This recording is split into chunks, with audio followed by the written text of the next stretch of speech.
नमस्कार दोस्तों, आपका स्वागत है मेरे YouTube channel glory education point में। और आज हम बात करेंगे इंग्लिश सब्जेक्ट के बहुत ही इंटरेस्टिंग टॉपिक के बारे में, जिसका नाम है टेंस। तो हम शुरू करते हैं टेंस। टेंस को हिंदी में हम कहते हैं काल। ठीक है, टेंस को एक तरीके से और समझ सकते हैं। टेंस का मतलब टाइम। ठीक है, तो टेंस होते हैं 3 प्रकार के। ठीक है, तो पहला होता है प्रेजेंट टेंस, जिसको हम कहते हैं वर्तमान काल। दूसरा होता है पास्ट टेंस,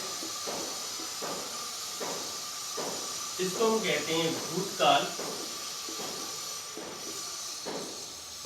तीसरा होता है फ्यूचर टेंस, इसको हम कहते हैं भविष्य काल। प्रेजेंट टेंस वर्तमान को बताता है कि वर्तमान में क्या हो रहा है, क्या चल रहा है। ठीक है, पास्ट टेंस भूतकाल में घटित हुई घटनाओं को बताता है कि भूतकाल में कौन सी घटनाएं घट चुकी हैं पहले। और फ्यूचर टेंस ये बताता है कि आगे आने वाले समय में क्या क्या घटित होगा और क्या क्या घटित नहीं होगा। ठीक है, सबसे पहले इनके भागों के बारे में जानते हैं। ठीक है, देखिए प्रत्येक टेंस के 4 भाग होते हैं। जैसे प्रेजेंट टेंस हमने लिखा, प्रेजेंट, दूसरा पास्ट और तीसरा फ्यूचर। ठीक है, present tense, past tense, future tense, इनके 4 भाग होते हैं। सभी के 4 भाग होते हैं। पहला होता है इंडेफिनिट। इंडेफिनिट मतलब अनिश्चित, डेफिनिट निश्चित। कोई भी काम होता है डेफिनेटली करूंगा, इंडेफिनिट अनिश्चितता, जब अनिश्चितता होगी तो इंडेफिनिट। ठीक है, दूसरा है कंटिन्यूअस, लगातार चल रहा है, प्रोग्रेस में है, इसे प्रोग्रेसिव टेंस भी कहते हैं। कई जगह लिखा हुआ आता है किताबों में कि प्रोग्रेसिव टेंस में बदलिए, तो प्रोग्रेसिव टेंस में बदलने के लिए उनका मतलब है कंटिन्यूअस में बदलिए। उसके बाद परफेक्ट। परफेक्ट मतलब होता है जो पूर्ण रूप से परफेक्ट हो, जिस काम को पूर्ण रूप से कंप्लीट हो चुका हो, वो परफेक्ट कहलाता है। ठीक है, उसके बाद आता है परफेक्ट कंटिन्यूअस। ठीक है, परफेक्ट कंटिन्यूअस मतलब एक व्यक्ति परफेक्ट भी है और कंटिन्यूअस, काम भी लगातार चल रहा है, मतलब काम पूरा भी हो चुका है और लगातार चल रहा है। मतलब एक ऐसा व्यक्ति, अपन उदाहरण से समझ लेते हैं, एक ऐसा व्यक्ति जो किसी काम को कर रहा है। जैसे मैंने कहा कि मैं 3 वर्ष से किताब पढ़ रहा हूं, तो मतलब मैं इतना दक्ष हो चुका हूं उस किताब को पढ़ने में, इतना कैपेबल हो चुका हूं उस किताब को पढ़ने में कि मैं उस काम को मैं लगातार 3 वर्ष से कर रहा हूं। तो इस प्रकार से इस 3 टेंस को हम 4 भागों में बांटते हैं। तो सबसे पहले आज हम बात करेंगे प्रेजेंट इंडेफिनिट टेंस की बात करेंगे और उसको अच्छे तरीके से समझेंगे। तो स्टार्ट करते हैं, लेट्स बिगिन।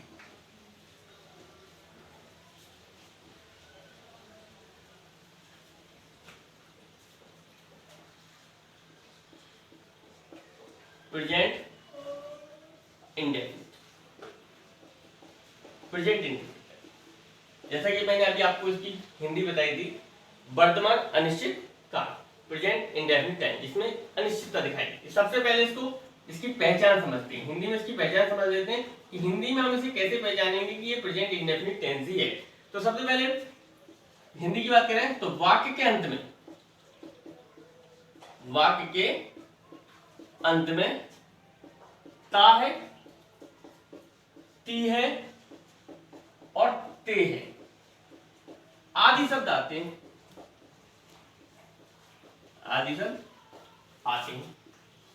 ठीक है, तो ये बात समझ में आ जाती है अपन को कि जब वाक्य के अंत में हम देखते हैं कि ता है, ती है, ते है, आए हैं, तो ये प्रेजेंट इंडेफिनिट टेंस के भाग हैं। दूसरी चीज, वर्ब की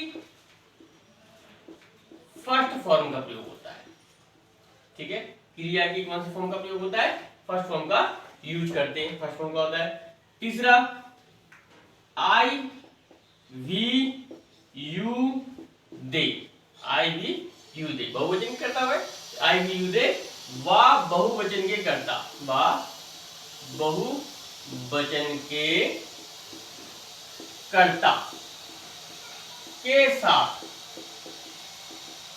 वर्ब की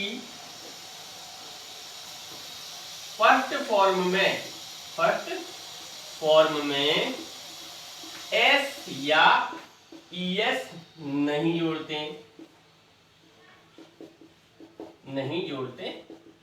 ठीक है। तो क्रिया की फर्स्ट फॉर्म में क्या कहते हैं, आई वी यू दे बहुवचन है, मतलब बहुवचन के कर्ता यदि आते हैं तो क्रिया की फर्स्ट फॉर्म में एस या ईएस नहीं जोड़ते हैं, ठीक है। दूसरा,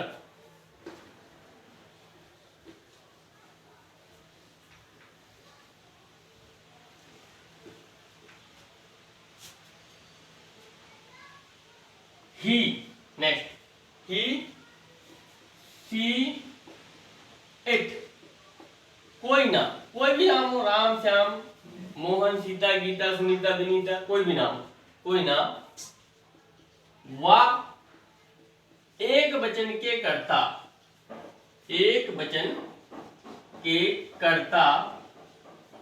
के साथ, कर्ता होगा सब्जेक्ट, कर्ता के साथ वर्ब की फर्स्ट फॉर्म में एस या ईएस जोड़ते हैं, ठीक है, ऐसे यही जोड़ते हैं, ठीक है, ऐसे यही जोड़ते हैं। लेकिन अब बात, प्रश्न ये आता है, ये सवाल निकल के आता है कि एस तो एस जोड़ते हैं, ये जोड़ते हैं, अब इसे कहाँ जोड़ते हैं, ऐसे ईएस कहाँ जोड़ते हैं। तो इसके लिए एक नोट डाल सकते हैं हम,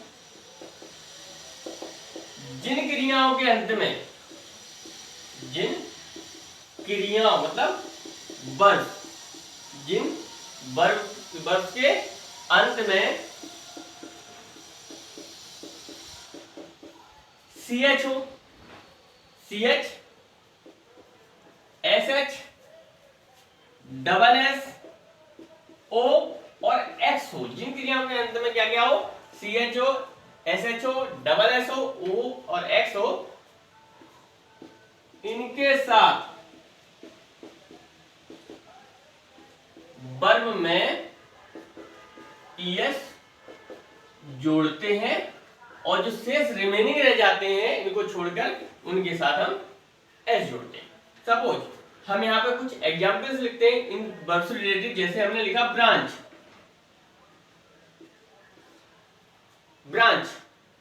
तो ब्रांचेज। हमने लिखा ब्रुश, तो क्या ब्रुशिज। हमने लिखा पास, तो क्या पास, तो क्या पासिज।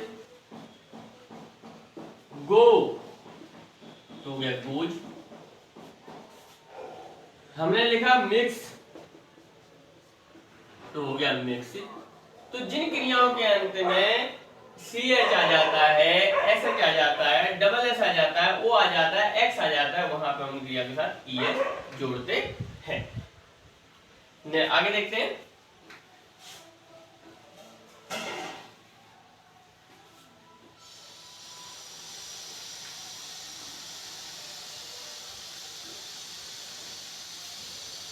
अब इसकी बात करते हैं रूल की।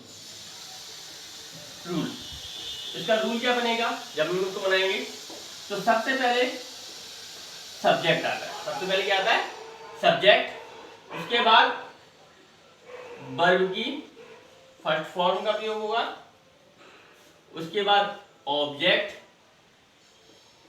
और देन इट। ये हमारा क्या है रूल है, इसके बेस पे हम अपना वाक्य को बनाते हैं। जैसे हमने एक वाक्य लिखा, सीता गीत गाती है।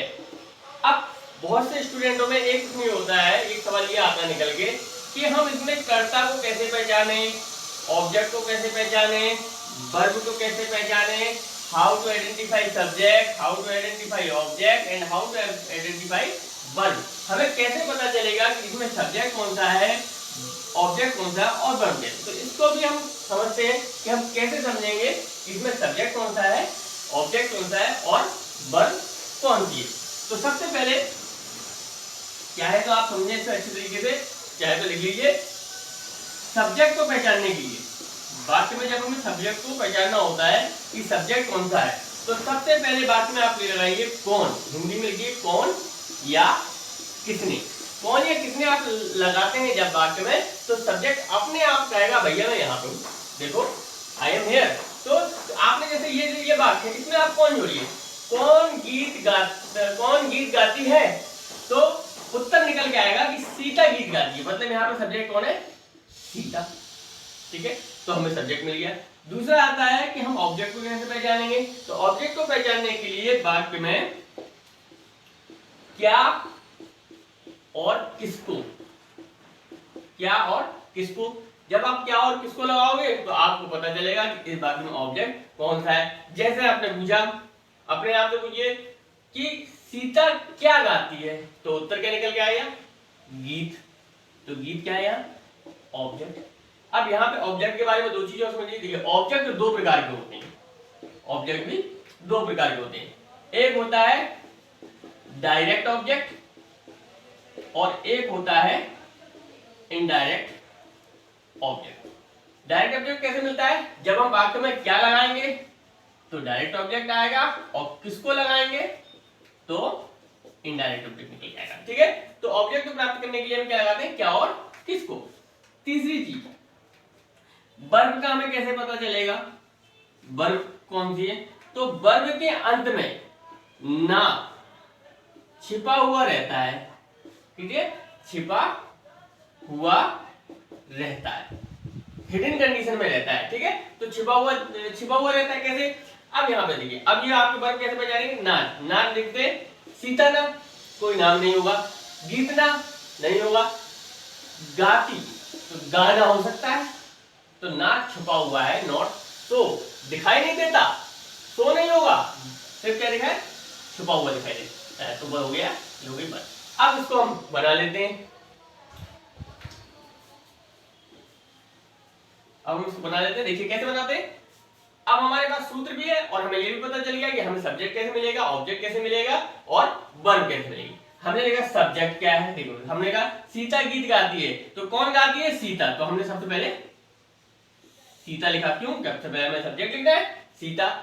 अब दूसरा है हमें वर्ब की फर्स्ट फॉर्म का प्रयोग करना है, तो वर्ब क्या हुई, गाना, तो गाना हो गया सिंग, सिंग। अब सीता क्या है, सिंगुलर नंबर है, एक वचन की करता है, सीता नाम है, तो क्या आएगा, एस। ठीक है, तो सीता सिंग्स ए सॉन्ग। एक बार बोल लेते हैं उदाहरण के लिए, जैसे हमने लिखा तुम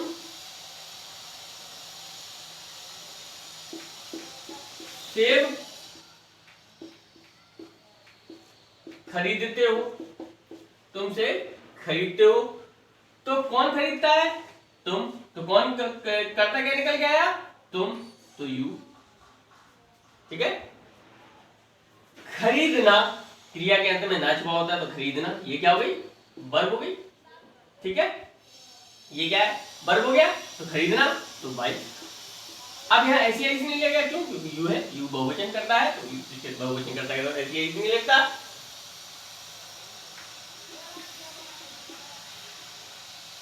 एप्पल तुम सेब खरीदते हो। ठीक है, अब इसका देखते हैं नेगेटिव।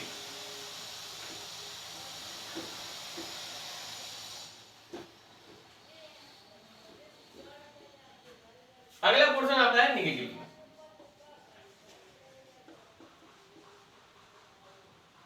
ठीक है, अब नेगेटिव क्या है, नेगेटिव में दो चीजें हैं, एक होता है डू नॉट और एक होता है डज नॉट। अब डू नॉट का प्रयोग कहां होता है, डज नॉट का प्रयोग कहां होता है, तो डू नॉट का प्रयोग होता है आई, वी, यू, दे, वा बहुवचन के करता।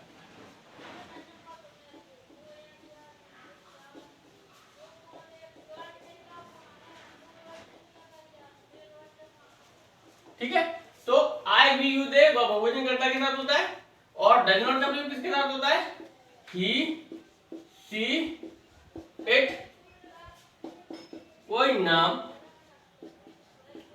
व एक वचन कर्ता के साथ, एक वचन कर्ता के साथ, ठीक है।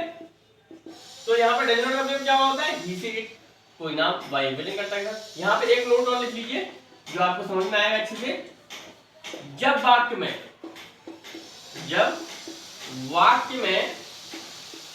डज का प्रयोग होता है, डज का प्रयोग होता है तो क्रिया में एस या ईएस नहीं लगाते, ठीक है। तो जब वाक्य में डज नॉट का प्रयोग होगा या डज का प्रयोग होगा तो क्रिया में एस या ईएस नहीं लगाएंगे। तो यह डू नॉट का प्रयोग किसके साथ हो रहा है, आई वी यू दे बहुवचन कर्ता के साथ, और डज नॉट का प्रयोग किसके साथ, ही सी इट कोई भी नाम एक वचन कर्ता के साथ हो रहा है, ठीक है। अब इसके रूल को देख लेते हैं।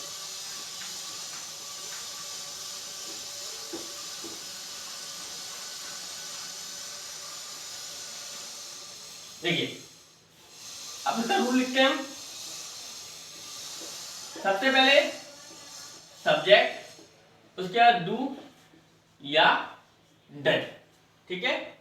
उसके बाद नॉट, वर्ब की फर्स्ट फॉर्म, ऑब्जेक्ट और एक्सेट्रा वर्ब, ठीक है। जैसे वाक्य आया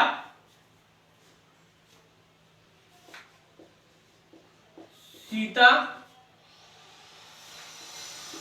खाना नहीं बनाती है, सीता खाना नहीं बनाती है। तो कौन खाना नहीं बनाता है, सीता। तो सीता क्या है, सब्जेक्ट, तो सीता लिख लिया हमने, शब्द में लेगा सीता। कौन खाना नहीं बनाता है, सीता खाना नहीं बनाती। तो सीता क्या है, सब्जेक्ट है, कौन लगाने में क्या मिला हमें, सीता। या किसने खाना नहीं बनाया, तो सीता ने नहीं बनाया, तो सीता क्या है, हमारा सब्जेक्ट है। अब डू या डज, अब सीता एक वचन है तो क्या आएगा, डज। उसके बाद नॉट लिखा, सीता डज नॉट बनाना खाना, बनाना क्रिया के अंत में ना छुपा है तो बनाना, तो कुक। अब एस नहीं लगेगा क्योंकि डज आया, ठीक है। डज आया तो एस नहीं लगेगा क्योंकि डू अपने आप में क्रिया होती है, डू के साथ ये पहले ही लगाए। हमने बताया था तीन क्रिया के अंत में एस एच होता है, सी एच होता है, डबल एस होता है, एक्स होता है, ओ होता है, उनके साथ हम ईएस जोड़ते हैं तो पहले से ईएस जड़ा हुआ है, इसलिए यहाँ पे डबल डबल ईएस नहीं आएगी, इसलिए क्या हो गया, कुक द, ठीक है। तो Sita does not cook the food. जैसे नेक्स्ट अगला लिखते हैं, वे मैदान में नहीं खेलते,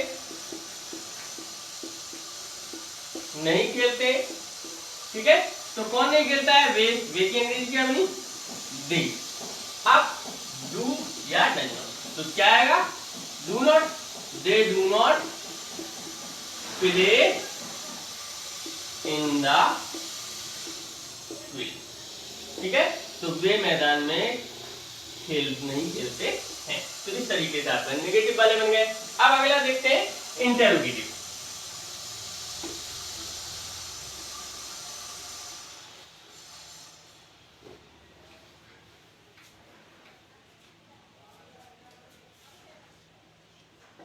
अगला देखते हैं इंटेरोगेटिव। इंटेरोगेटिव क्या होता है, इंटेरोगेटिव माने होता है प्रश्नवाचक, जिसमें प्रश्न पूछा जाए, ठीक है। अब इंटेरोगेटिव भी दो प्रकार के होते हैं, एक होता है सिंगल इंटेरोगेटिव, एक होता है सिंगल इंटेरोगेटिव और दूसरा होता है डबल इंटेरोगेटिव, ठीक है। तो एक होता है सिंगल इंटेरोगेटिव, एक होता है डबल इंटेरोगेटिव। सिंगल इंटेरोगेटिव को हम कैसे पहचानते हैं कि जब वाक्य के आरंभ में क्या है, ठीक है, वाक्य के आरंभ में या वाक्य की जब आरंभ होता है, लिख लेते हैं, आरंभ में क्या आए, तो इस क्या की अंग्रेजी, तो इस क्या की अंग्रेजी सहायक क्रिया डू या डज से बनती है। ठीक है, तो ये समझ लेते हैं। सबसे पहले हम सिंगल इंट्रोगेटिव को समझते हैं अच्छे से। तो जब वाक्य के आरंभ में क्या है, तो इस क्या की अंग्रेजी सहायक क्रिया डू जैसी होती है। जैसे फॉर एग्जाम्पल हम यहाँ पर एक पेज का रूल लिखते हैं। सबसे पहले तो डू डज, डू और डज, उसके बाद सब्जेक्ट, उसके बाद यदि नोट दिया जाता है तो, मतलब यदि वाक्य में नकारात्मक आता है तो, ठीक है, वर्ब की फर्स्ट फॉर्म, ऑब्जेक्ट, पीटीसी और क्वेश्चन मार्क। जैसे आया, क्या महेश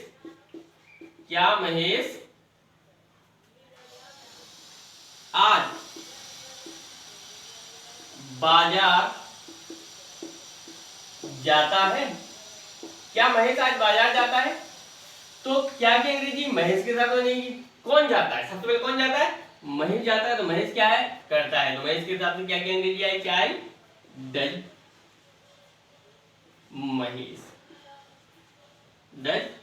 महेश जाना, go to the market today. तो ये बना इसका। तो does Mahesh go to the market today. ठीक है, तो ये बन गया। अब और देखते हैं, एक आध उदाहरण और ले लेते हैं अपन किसी अच्छा देख के। जैसे हमने अगला उदाहरण लिया, क्या मोहन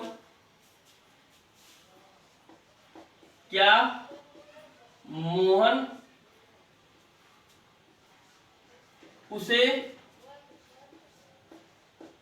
पुकारता है? क्या मोहन उसे पुकारता है?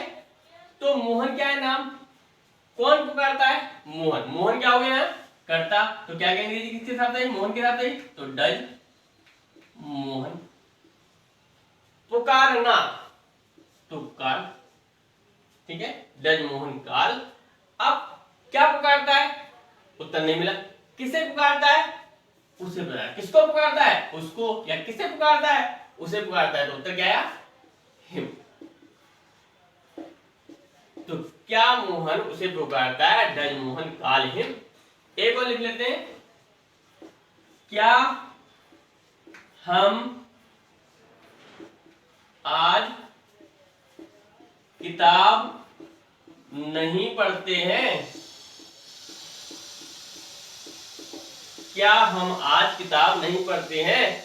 तो क्या हम आज किताब नहीं पढ़ते, ये वाक्य क्या है, तो हम की अंग्रेजी क्या हुई, कौन नहीं पढ़ता, हम, तो वी है, तो वी के साथ क्या आएगा, डू वी। अब क्या है, यदि नोट दिया जाता है तो नोट भी आ गया, do we not read the book. तो क्या हम किताब नहीं पढ़ते। तो इस तरीके से हम इंट्रोगेटिव बनाते हैं। अब बात करते हैं डबल इंट्रोगेटिव।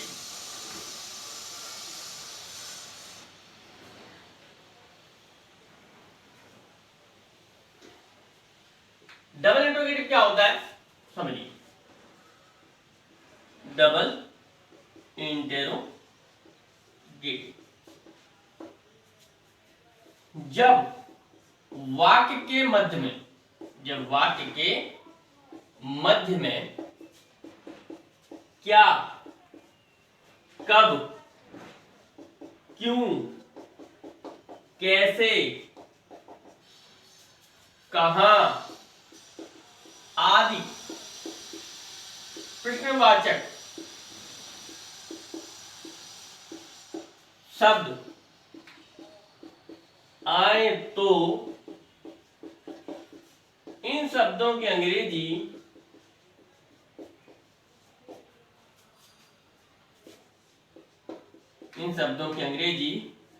हम सबसे पहले लिखते हैं।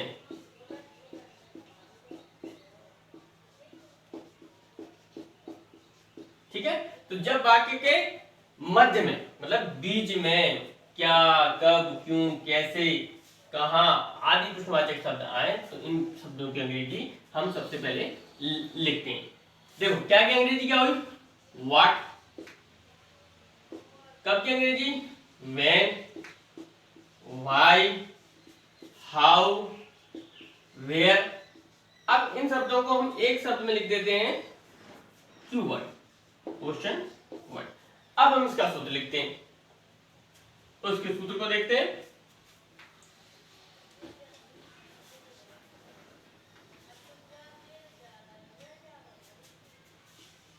कीवर्ड, उसके बाद do, does plus subject plus यदि नॉट आता है तो, ठीक है।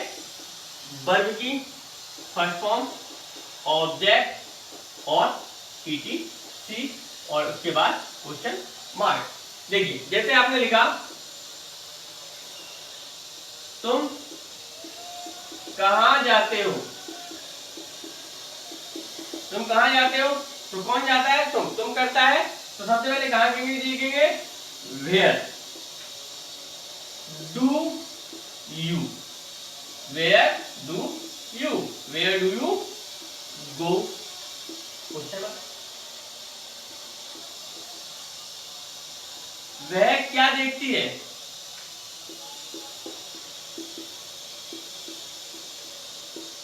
वह क्या देखती है, तो देखती है मतलब लेडीज है तो सी आएगा, लेकिन क्या है, क्या, व्हाट डज सी सी सी सी।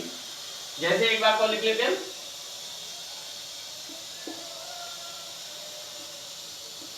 तुम क्या नहीं करते हो, अभी हमने नेगेटिव ले लिया,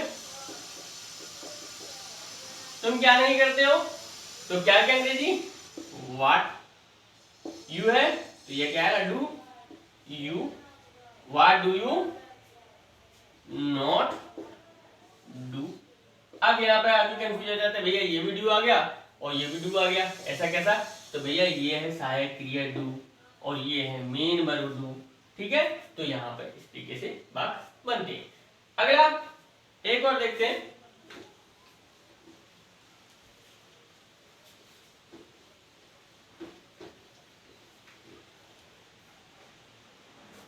अगला आता हु माने कौन, जैसा कि अभी मैंने आपको बताया था, कर्ता को पहचानने की कौन या किसने लगाते हैं, तो हु क्या है, करता है, ठीक है। तो हु का प्रयोग हम, हु का जो प्रयोग होता है वो ही सी इट की तरह करते हैं, ठीक है, इट की तरह करते हैं। तो हु का प्रयोग किसकी तरह होता है, ही सी और इट की तरह, मतलब ये मान लीजिए कि हु आपका ही सी इट ही है। जैसे अब मैंने लिखा, कौन यहां आया, कौन यहां आए, सॉरी कौन यहां आता है, कौन यहां आता है, तो कौन कौन ने क्या है, कौन जब मैं ही मान लो तो यहाँ गया हु, अभी हमने ही मान लिया तो यहाँ पे क्या है, एक वचन की क्या आएगी, हु कम्स हियर।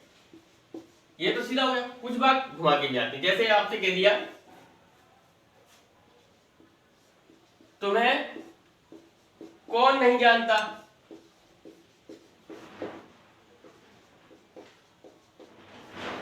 तुम्हें कौन नहीं जानता है, तो अब इसमें क्या, आपका कौन बीच में आया, बाकी की मध्य सबसे पहले लिख दो, फिर डू लिख दो, फिर यू लिख दो, गलत। तो सबसे पहले देखो कौन अपने आप में करता है, ठीक है, तो हु। अब अपन उसके हिसाब से देखें, जो अपन रूल देखा था, समझा था कि कौन लगाने से कर्ता मिलता है, क्या लगाने से, किसको लगाने से ऑब्जेक्ट मिलता है और वर्ब के अंत में होता है, ठीक है। तो हु कौन नहीं जाना जाता, तो कौन को नहीं, हु को नहीं जाना जाता, तो who does not, who does not जानना, नो, किसको नहीं जानता, तुम्हें, हु डज नॉट नो। तो इस तरीके से बात बनेगी। धन्यवाद दोस्तों। यदि आपको मेरा ये वीडियो पसंद आया हो तो कृपया इस वीडियो को लाइक करें, सब्सक्राइब करें और चैनल पे कमेंट करना ना भूलें। धन्यवाद।